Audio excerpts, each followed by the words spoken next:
നിശബ്ദമായൊരു മുറി. ആ മുറിയുടെ ചുവരിൽ എവിടെയോ ഇരുന്ന് ഒരു ഘടികാരം മാത്രം ശബ്ദിക്കുന്നുണ്ടായിരുന്നു. അവളുടെ കൈകൾ വല്ലാതെ വിറയ്ക്കുന്നുണ്ടായിരുന്നു. കണ്ണുകൾ അവളുടെ വിരലുകൾക്കിടയിലിരിക്കുന്ന ആ ചെറിയ പ്ലാസ്റ്റിക് കഷ്ണത്തിൽ തറഞ്ഞു നിൽക്കുകയാണ്. ഒരു നിമിഷം അവൾക്ക് ചുറ്റുമുള്ള ലോകം മുഴുവൻ നിശ്ചലമായതുപോലെ.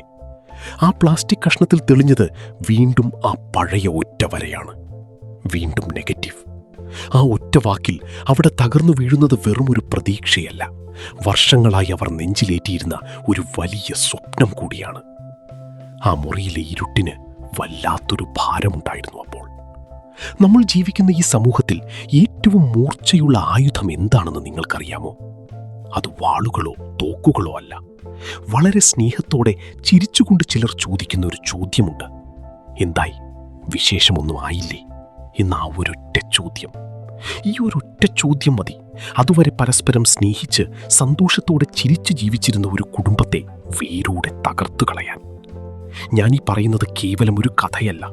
നമ്മൾക്ക് ചുറ്റും, ചിലപ്പോൾ നമ്മുടെ തൊട്ടടുത്ത്, ആരും കാണാതെ അടഞ്ഞ വാതിലുകൾക്കപ്പുറം നടക്കുന്ന ഒരു വലിയ പോരാട്ടത്തിൻ്റെ നേർചിത്രമാണിത്.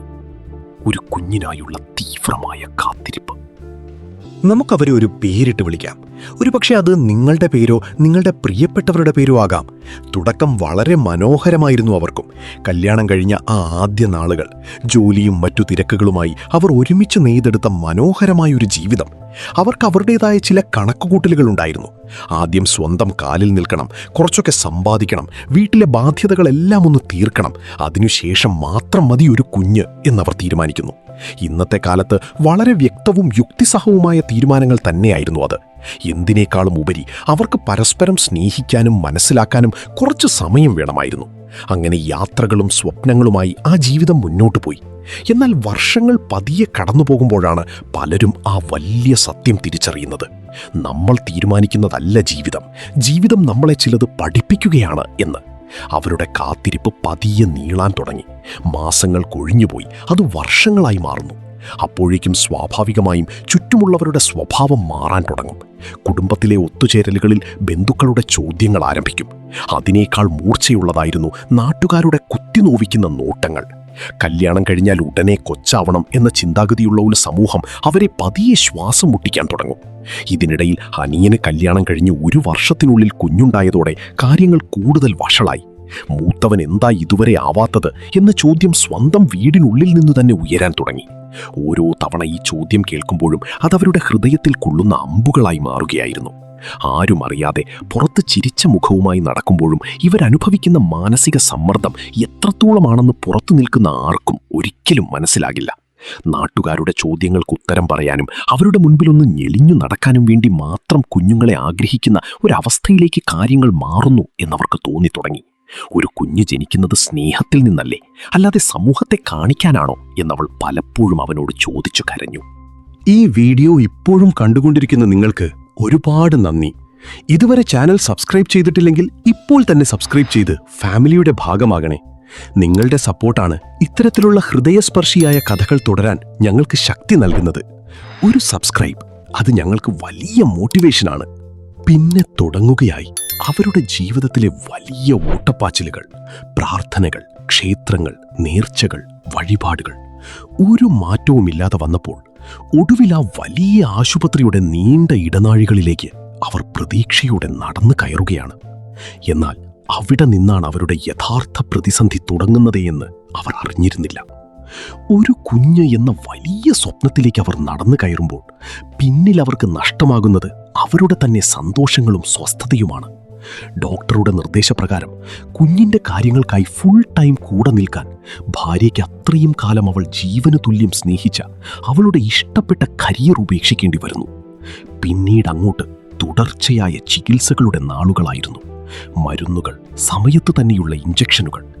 ശാരീരികമായി അവൾ ഓരോ ദിവസം കഴിയുന്തോറും തളരുമ്പോൾ ഭർത്താവ് സാമ്പത്തികമായി വലിയൊരു ഗർത്തത്തിലേക്ക് തകർന്നടിയുകയായിരുന്നു. IVF പോലെയുള്ള വലിയ ചികിത്സകൾക്ക് വൻ തുകയാണ് ചിലവാകുന്നത്. ആരോടും സ്വന്തം സങ്കടം പറയാൻ വയ്യാത്ത അവസ്ഥ. കൂട്ടുകാരോടവൻ തൻ്റെ അഭിമാനം മാറ്റിവെച്ച് കടം ചോദിക്കുന്നു. അനിയന്റെ കുഞ്ഞിന്റെ പിറന്നാളിന് കൊടുക്കാനായി കരുതി വച്ചിരുന്ന കാശുപോലും ചികിത്സയ്ക്കായി മാറ്റിവെക്കുന്നു. ഒടുവിലുള്ള സ്വർണമൊക്കെ പണയം വയ്ക്കുന്നു. വലിയൊരു സാമ്പത്തിക ഭാരം ഒറ്റയ്ക്ക് ചുമക്കുമ്പോൾ, ആരോടും പങ്കുവയ്ക്കാൻ കഴിയാതെ വരുമ്പോൾ ഒരു മനുഷ്യൻ എത്രത്തോളം തളർന്നു പോകുമെന്നൊന്ന് ചിന്തിച്ചു നോക്കൂ. ആരോടും പറയാതെ അവൻ എല്ലാം സ്വന്തം ഉള്ളിലൊതുക്കുകയായിരുന്നു. ആശുപത്രിയിലെ ബില്ലുകൾ അടയ്ക്കാനും പണം കണ്ടെത്താനുമുള്ള ആ നെട്ടോട്ടത്തിൽ അവന് പലപ്പോഴും വീട്ടിലെ കാര്യങ്ങൾ ശ്രദ്ധിക്കാൻ കഴിഞ്ഞെന്ന് വരില്ല. അങ്ങനെ ഇരിക്കെയാണ് ആ വലിയ തെറ്റ് സംഭവിക്കുന്നത്. ആശുപത്രിയിൽ ഫെർട്ടിലിറ്റി വിൻഡോ ഓപ്പൺ ആകുന്ന വളരെ പ്രധാനപ്പെട്ട ഒരു ദിവസം അവൻ ജോലിത്തിരക്കിനിടയിൽ മറന്നുപോകുന്നു. രാത്രി വൈകി തളർന്നു വരുന്ന അവനെ കാത്ത് അവൾ ഇരിപ്പുണ്ടായിരുന്നു. അവൾക്കത് സഹിക്കാൻ കഴിഞ്ഞില്ല. അന്ന് ആ വീട്ടിൽ വലിയൊരു പൊട്ടിത്തെറി നടന്നു. ഞാൻ എൻ്റെ കരിയറും സ്വപ്നങ്ങളും എല്ലാം ഉപേക്ഷിച്ച് സ്വന്തം ശരീരം മുഴുവൻ ഈ സൂചി മുനകൾക്ക് വിട്ടുകൊടുത്ത് കുഞ്ഞിനെപ്പറ്റി മാത്രം ആലോചിച്ച് ഈ 4 ചുവരുകൾക്കുള്ളിൽ ഇരിക്കുമ്പോൾ നിനക്കെങ്ങനെ ഇത്ര പ്രധാനപ്പെട്ട ഒരു കാര്യം മറക്കാൻ കഴിഞ്ഞു എന്നവൾ പൊട്ടിക്കരഞ്ഞുകൊണ്ട് ദേഷ്യപ്പെടും. അവിടെ തുടങ്ങുന്നു അവരുടെ മനോഹരമായിരുന്ന ബന്ധത്തിലെ വലിയ വിള്ളൽ. പരസ്പരം മനസ്സിലാക്കാത്ത, കേൾക്കാൻ ശ്രമിക്കാത്ത അവസ്ഥ. രണ്ടുപേരും ലക്ഷ്യമാക്കുന്നത് ഒരു കുഞ്ഞിനെയാണ്. പക്ഷേ ആ യാത്രയിൽ അവർക്ക് അവരെ തന്നെ പരസ്പരം നഷ്ടപ്പെടുകയായിരുന്നു. സ്നേഹം വെറും ഒരു കടമയായി മാറുന്നു. ഒരു കാലത്ത് അവർക്കിടയിലുണ്ടായിരുന്ന ആഴത്തിലുള്ള സ്നേഹവും ഇൻറ്റിമസി പോലും ഇപ്പോൾ ഡോക്ടർ പറയുന്ന കലണ്ടർ തീയതികൾക്കനുസരിച്ച് മാത്രം നടക്കുന്ന ഒരു യാന്ത്രിക പ്രക്രിയയായി ചുരുങ്ങുന്നു. അവിടെ സ്നേഹമില്ല, വികാരങ്ങളില്ല, വെറും കണക്കുകൂട്ടലുകൾ മാത്രം. അവർ ഒരുമിച്ചൊന്ന് ചിരിച്ചിട്ട് കാലങ്ങളായി, ഒരുമിച്ച് സിനിമയ്ക്ക് പോയിട്ട് വർഷങ്ങളായി, പുറത്തു പോയിട്ട് കാലങ്ങളായി. അവരുടെ ലോകം ഇപ്പോൾ ആ ആശുപത്രിയും അതിലെ മരുന്നുകളും മാത്രമായി ഒതുങ്ങുന്നു. പുറത്തിറങ്ങിയാൽ ആളുകളെ അഭിമുഖീകരിക്കണം എന്നതുകൊണ്ട് കുടുംബത്തിലെ വിശേഷങ്ങൾക്കും ചടങ്ങുകൾക്കും പോകാൻ അവൾക്ക് വലിയ ഭയമാണിപ്പോൾ. വരുന്നവരും പോകുന്നവരും കളിയാക്കാനും കുത്തി സംസാരിക്കാനും തുടങ്ങും. എന്തിനാണ് അവർക്ക് നിന്നുകൊടുക്കുന്നത് എന്ന് ചോദിച്ച് അവൾ സ്വയം ആ വീടിനുള്ളിൽ ഒരു തടവുകാരിയെപ്പോലെ അടച്ചിരിക്കാൻ തുടങ്ങി. മറുവശത്ത് ഈ സമ്മർദ്ദം താങ്ങാൻ കഴിയാതെ വരുമ്പോൾ അവൻ മധ്യത്തിൽ അഭയം പ്രാപിക്കുകയാണ്. ഡോക്ടർ പ്രത്യേകം വിലക്കിയിട്ടും തന്റെ സങ്കടങ്ങൾ മറക്കാൻ അവൻ വീണ്ടും വീണ്ടും കുടിക്കുന്നു. ഇത് കാണുമ്പോൾ അവൾക്ക് നിയന്ത്രിക്കാൻ കഴിയില്ല.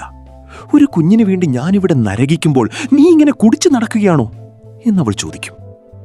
ഒരു വശത്ത് സ്വന്തം ഭാര്യ തന്നെ മനസ്സിലാക്കുന്നില്ല എന്ന തോന്നൽ, മറുവശത്ത് അമ്മയുടെയും ബന്ധുക്കളുടെയും കുത്തുവാക്കുകൾ. ഇതിനെല്ലാം പുറമെ ജോലിസ്ഥലത്തെ വലിയ പ്രശ്നങ്ങൾ വേറെയും വരാൻ തുടങ്ങി. മാനസികമായി തകർന്ന അവന് ഒരു കാര്യത്തിലും ശ്രദ്ധ കേന്ദ്രീകരിക്കാൻ കഴിയാത്തതിനാൽ ജോലിയിൽ നിരന്തരം തെറ്റുകൾ സംഭവിക്കുന്നു. ക്ലയന്റുകൾ പരാതിപ്പെടുന്നു. എല്ലാം കൂടി അവനെ ഒരു ഭ്രാന്തമായ അവസ്ഥയിലെത്തിക്കുന്നു. ഇതിനിടയിൽ ചികിത്സയ്ക്കായി കടം വാങ്ങിയ പണത്തിന്റെ പ്രശ്നങ്ങളും അവനെ വേട്ടയാടാൻ തുടങ്ങി. ഒരു കുഞ്ഞിനു വേണ്ടി തുടങ്ങി അവസാനം എല്ലാം നിർത്തി എങ്ങോട്ടെങ്കിലും ഓടിപ്പോകാം, അല്ലെങ്കിൽ തിരിച്ചു പോകാമെന്ന ചിന്തയിലേക്ക് അവർ വീഴുന്നു. 3 വർഷത്തെ നീണ്ട കാത്തിരിപ്പ്, 3 IVF സൈക്കിളുകൾ പരാജയപ്പെടുന്നു. ഇനി ഒന്നിനും വയ്യ എന്ന് തോന്നിപ്പോകുന്ന നിമിഷം. ജീവിതം ഇവിടെ അവസാനിച്ചെന്നവർ വിശ്വസിക്കുന്നു. എല്ലാം കഴിഞ്ഞു, ഇനി ഈ ജീവിതത്തിൽ ഒരർത്ഥവുമില്ല എന്നവർ പരസ്പരം പറയാതെ പറയുന്നുണ്ടായിരുന്നു. പക്ഷേ ഇവിടെയാണ് അവരുടെ ജീവിതത്തിൽ ഒരു വലിയ മാറ്റം സംഭവിക്കുന്നത്. ആ മാറ്റം വരുന്നത് ഒരു ബന്ധുവിന്റെയോ സുഹൃത്തിന്റെയോ വാക്കുകളിലൂടെയല്ല, മറിച്ച് അവരെ ചികിത്സിച്ച ഡോക്ടറുടെ വാക്കുകളിലൂടെയാണ്. ഒരിക്കൽ പരിശോധനയ്ക്കായി എത്തി അവരെ വിളിച്ചിരുത്തി ആ ഡോക്ടർ വളരെ ശാന്തമായി ഓർമ്മിപ്പിച്ചു, നിങ്ങളുടെ പേഴ്സണൽ ലൈഫ് ഇല്ലാതാക്കുന്നത് ഈ ട്രീറ്റ്മെന്റ് അല്ല, മറിച്ച് നിങ്ങളുടെ മൈൻഡ് സെറ്റാണ്. അതൊരു വലിയ സത്യമായിരുന്നു. ഒരു കുഞ്ഞുണ്ടെങ്കിൽ മാത്രമേ ജീവിതത്തിൽ സന്തോഷമുണ്ടാകൂ എന്ന ചിന്തയാണ് അവർ ചെയ്യുന്ന ഏറ്റവും വലിയ തെറ്റ്. ഒരു കുഞ്ഞ് നിങ്ങളുടെ സ്നേഹത്തിന്റെ ഫലമാണ്. ആ കുഞ്ഞ് വരുന്നത് സ്നേഹവും സന്തോഷവും നിറഞ്ഞ ഒരു കുടുംബത്തിലേക്കാകണം. അല്ലാതെ കുഞ്ഞ് വന്നാൽ മാത്രമേ നമ്മൾ സന്തോഷിക്കൂ എന്ന് തീരുമാനിച്ചാൽ ഈ കാത്തിരിപ്പിൽ നഷ്ടമാകുന്നത് നിങ്ങളുടെ ലൈഫ് തന്നെയാണ്. ഈ സമയം, ഈ യൗവനം ഇനി ഒരിക്കലും നിങ്ങളുടെ ജീവിതത്തിൽ തിരിച്ചു കിട്ടില്ല. 15ഉം 20ഉം വർഷങ്ങൾ കാത്തിരുന്ന് കുഞ്ഞുങ്ങൾ ഉണ്ടായവരുണ്ട് ഈ ലോകത്ത്. കുറച്ച് തവണ IVF പരാജയപ്പെട്ടു എന്ന് കരുതി നിങ്ങളുടെ ലൈഫ് അവിടെ തീരുന്നില്ലല്ലോ. ഈ ജേണിയിൽ പരസ്പരം കുറ്റപ്പെടുത്തുകയല്ല, മറിച്ച് പരസ്പരം സ്ട്രെങ്തായിട്ട് മാറുകയാണ് വേണ്ടത് എന്ന് ഡോക്ടർ അവരെ മനസ്സിലാക്കിച്ചു.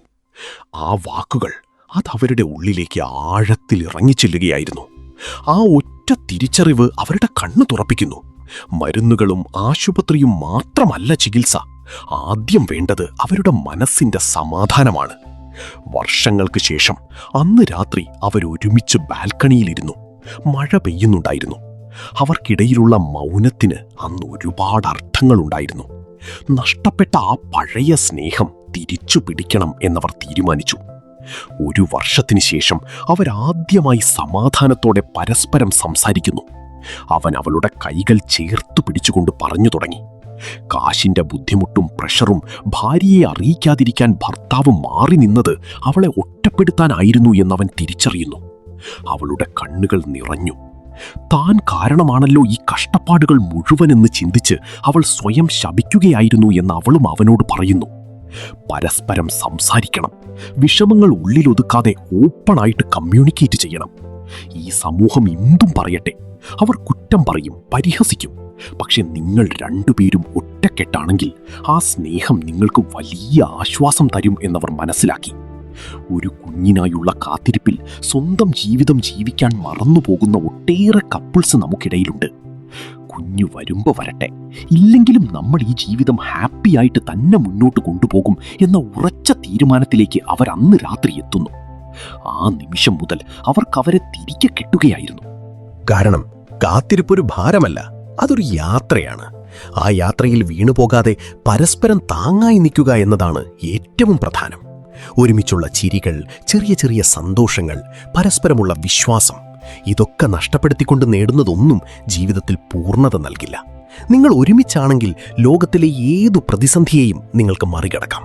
നിങ്ങളുടെ സ്നേഹത്തേക്കാൾ വലുതായി ഈ ലോകത്ത് മറ്റൊന്നുമില്ല എന്നെപ്പോഴും ഓർക്കുക. നിങ്ങളുടെ ജീവിതം നിങ്ങളുടേതും മാത്രമാണ്. അത് മറ്റാരുടെയും അളവുകോലുകൾ വെച്ച് അളക്കാനുള്ളതല്ല. ഈ കഥ നിങ്ങൾക്ക് ഇഷ്ടമായെങ്കിൽ ലൈക്ക് ചെയ്യുക. നിങ്ങളുടെ അഭിപ്രായങ്ങൾ താഴെ കമന്റ് ചെയ്യുക.